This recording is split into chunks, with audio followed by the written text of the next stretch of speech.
Hi, my name's Edgar Rubio Torres. Some background on me is I have been admitted into Prairie View A&M University for the fall 2026 semester. I recently graduated with my associates from Lone Star College, and I also graduated high school in 2021. So, shortly after high school, I actually joined the workforce with alongside my dad.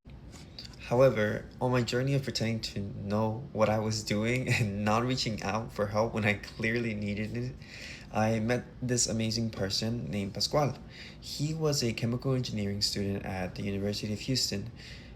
I Once I met him, he explained to me his struggles, his journey, his courses, his hardships, his internships. I realized that Pascual was human, same as me, same as everybody else.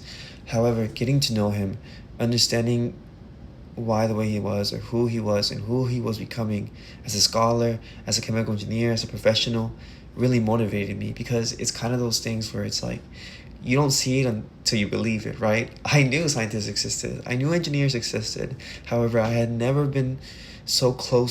Those conversations with him altered the trajectory of my life and my career.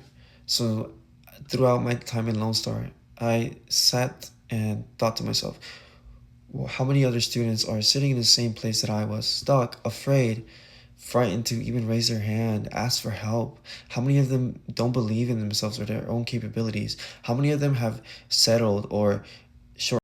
While my friend Pascual had inspired me, I thought about how many others can I inspire, because I have a complex background in history as well, where I went to the workforce, as I mentioned before, in 2021 because of pressures from my family.